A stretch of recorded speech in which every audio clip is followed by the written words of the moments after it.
Mukha nang nag-file ng impeachment, laban sa Vice Presidente sa pagbabalik ng sesyon ng Kongreso. Wala. Samantala, hindi naman ito yung nag-i-impeach laban kay BP Sara. Nagpa-file ng impeachment ito si convicted na may maghain pa ng ika-apat na reklamo laban sa Vice Presidente sa pagbabalik ng sesyon ng Kongreso. Dumi sa kanilang mga mukha.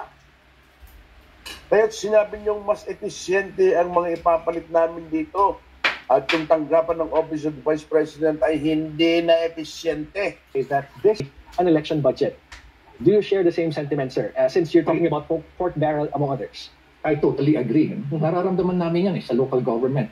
Lawmakers, lawmakers indiscriminately giving out AKAP funds, IX funds, itong mga ayuda na gusto pa nilang palabasin, akala mo sarili nilang pera yung kanilang ibinibigay. Nakita namin yan medical assistance for indigenous patients.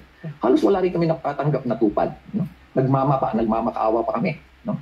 We have to beg sa mga lawmakers, lalo-lalo na sa Senate. Kung may kaibigan kami mga senador, doon pala kami nakakuha. Paano kung wala kami kakilala? Paano ibang mga local government na wala kakilala? Siguro, most probably, siguro mga 80%. On 20% lang sa mga AIX fund, tupad fund, MAIC fund ang natatanggap ng local government. The rest, yung humahawak yan are actually lawmakers. So that's what I want to... Ibig sabihin ng mga pala sila yung makikisig doon. Dahil silang, yung mga lawmakers na nababanggit sa video, ay nagkabistuhan na. Sa poder. Yan po yan Pero yun nga, kailan at kailan gigising ang taong bayan dito sa pagkakahimlay na ito? Pinaglololoko po tayo, sabi nga ni Sir Michelo, di ba? Pinaglololoko po tayo, ginagago na po tayo, ginagawa tayong mga tanga ng mga taong ito, pero tahimik lang po tayo. Kaya kasi nga, tahimik lang Bakit? Wala ka, as in nag-iingay. Pumunta ka sa kalye, sa bagay, makisama ka sa grupo ng bayan, magprotesta ka, agad ka nang dudumugin ng kanilang mga trolls, pero ganun.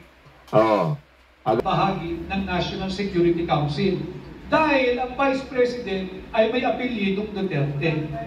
At ang sabi ng Malacanang, hindi raw po importante, hindi relevant ang papel ng Vice President ngayon, kaya siya tinanggal at hindi sinali sa National Security Council. Bakit hindi nila pinapaliwanag? Bakit kinakailangan tanggalin bilang miyembro yung mga dati ng Pangulo sa National Security Council? Tinanggal din bilang miyembro. Malaman ng taong bayan kung ano ang ginagawa ng National Security Council at ano ang nagawa ng National Security Council. Moreover, please submit within 24 hours an explanation in writing with legal basis. Bakit hindi na member ang Vice President sa National Security Council, or bakit hindi ako nakakatanggap ng invitation ng meeting, whichever is applicable. And finally, I urge all the National Security Council members and the Filipino people to demand transparency and accountability from the personnel of the National Security Council. Shukran. Na magkaroon tayo ng bagong presidente itong bagong taon ng 2025. Pero sa kasaysayan ng Pilipinas, bagamat binibigyan natin importansya ng people power, alam natin na yung dalawang presidenteng nasisante, si Presidente Marcos Sr. at si Erap Estrada ay nasisante dahil din sa malaking papel na ginawa ng ating militar. At yung unang pagkakataon nga ay noong 1986, ang tawag natin people power, pero wag natin kakalimutan na ang nagdeklara na sila ay hindi na re-respetuhin ang chain of command ay yung si FDR bilang head ng PC INP, ano ba tawag sa kanila doon, Philippine Constabulary, at saka si JPE bilang Defense Secretary. No? At nung panahon naman ni ERAP, ang mga bumitiw at hindi na kumilala sa chain of command ay si Angie Reyes na Chief of Staff at saka si Oli Mercado na Secretary of Defense din. So, ang tanong, meron kayang posibilidad na ang military ay gagampan muli ang kanilang katungkulan sa ayon sa ating saligang batas na sila ang magpoprotekta sa taong bayan? Well, hindi ako magre-rely sa crystal ball.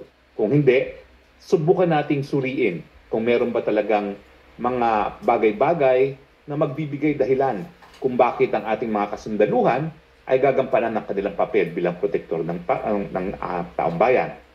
Unang-una, ano ba ibig sabihin ng protektor ng taong bayan, protector of the people? Siyempre, ang pinaka-obvious dyan, kung talagang lalabagin mo talaga ang karapatan ng pantao. At siyempre, alam naman natin na sa 13 of January, magkakaroon ng napakalaking pagtitipon, hindi lang ng iglesia, kundi lahat-lahat ng mga puwersa na nagkakaisa para magkaroon ng katarungan, no?